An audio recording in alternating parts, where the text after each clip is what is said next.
this August po. Baka Wag muna. Wala muna increase. I'm serious. Look at my eyes.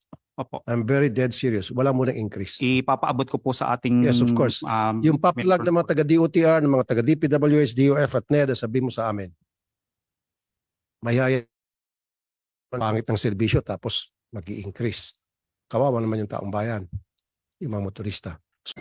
Pampanga Governor Dennis Pineda, as well as Angeles City Mayor Carmela Lazatin Jr. at si Porac Mayor Jaime Capil. Sabi ni Speaker Martin kanina, ang pagbisita dito sa POGO facilities ay isang confirmation na tama ang directives ni Pangulong President or ni President Ferdinand Marcos Jr. Dito sa ating bansa.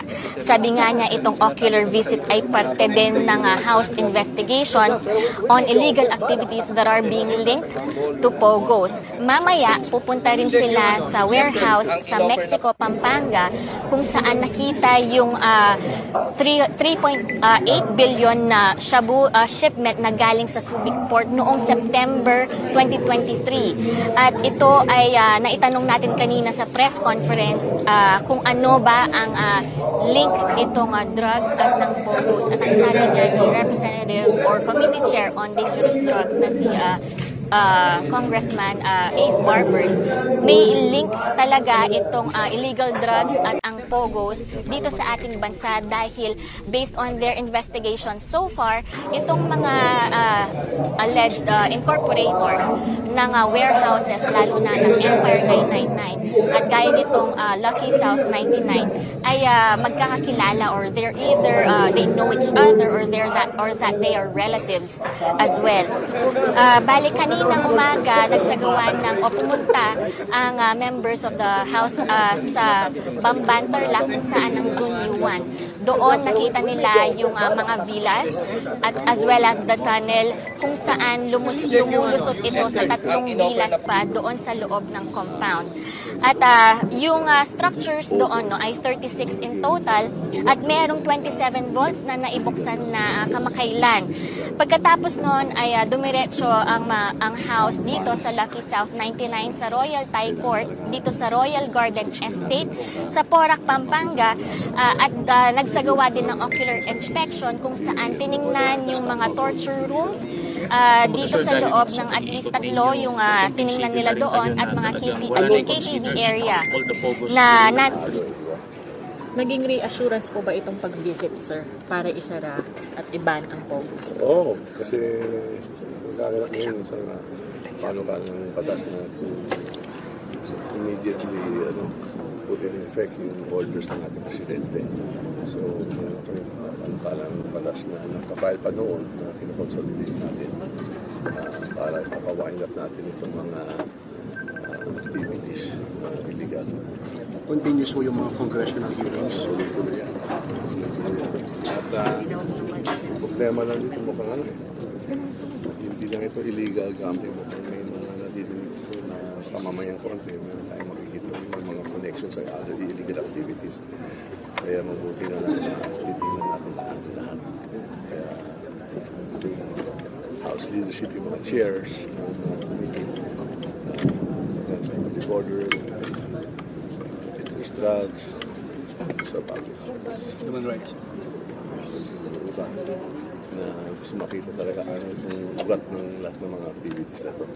Speaker, di ba mayroon sinasabi sa PAGCOR na bigyan ng hindi lahatin, kumbaga yung mga USB o yung may mga legal talaga? May mga legal naman, yung mga sinasabi naman natin, may mga legal, pero ayaw naman natin na yung iba nagiging front for illegal activities. Kaya hihimay natin ni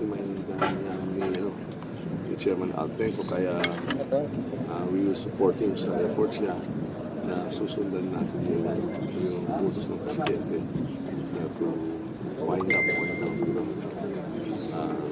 this POGO na naging ugat ng ibang mga illegal na mga activities kagaya ng scam farms. So, kailangan talaga inspeksyonin natin at saka makita na lahat na seryoso talaga ang administrasyon ni BBM, stamp out policy. Kumbaga sir, dahil dito sa pag-iikot ninyo, kumbinsido na rin kayo na talagang wala na i-consider stop all the pogos here in the country. Yun ang direction po ng ating presidente, kaya susundan po natin yun. Dapat makita natin lahat walang lulusot. Diba? Dapat talagang makita natin lahat. Sir, can you imagine how they were nung bago pa ma-raid to? Talagang luxurious tong mga villas, may Olympic pool size na swimming pool. Ibig sabihin na talagang maraming pera talagang pumapasok at hindi tayo may ismika kasi medyo mabigat ito. At hindi sapat sa mga buwis na binabayaran nila kaya mukhang may mga ibigat. Nakita niyo rin po sir na they have an intention to stay for the long... Okay, thank you. Thank you. Ay, sorry. That's number 2. Sir Bot.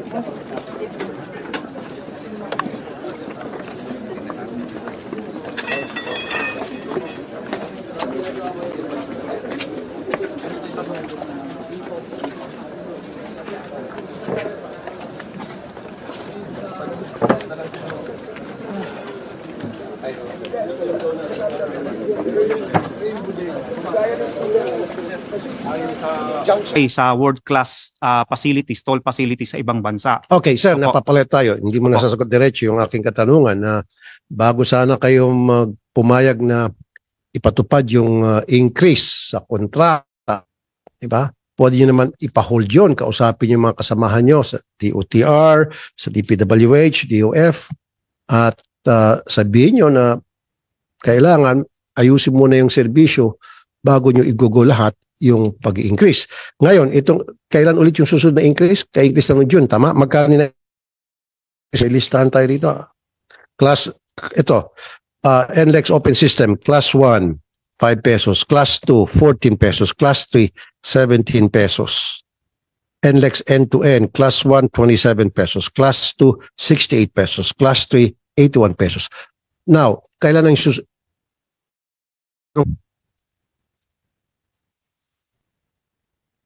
Mr. Chair, ngayong taon po susunod ang second tranche. Kailan po? Most probably po, actually late na po dapat po kung June in-implement, dapat June 2024 meron uli. Pero na-late po sila ng apply. So kailan ho yung balak nyo mag-increase ulit? Most probably po, this August po. Baka, Wag muna. Wala muna increase. I'm serious. Look at my eyes. Opo. I'm very dead serious. Wala muna increase. Ipapaabot ko po sa ating... Yes, of course. Yung paplag ng mga taga-DOTR, ng mga taga-DPWH, DOF at NEDA, sabi mo sa amin, mayaya pangit ng serbisyo tapos mag-i-increase. Kawawa naman yung taong bayan, yung mga motorista. So wala muna increase, ano? Unless pag nakita namin na maayos na yung serbisyo, wala na mga reklamo, increase kayo. Hindi nakakaya, tama? Opo. Kasi kung samot-saring problema nandyan, ang dami kayo, ang kapal naman ng mukha nun. Kung sino man yung pumayag na magkaroon ng increase. Tama, sir? Opo. I'm very clear.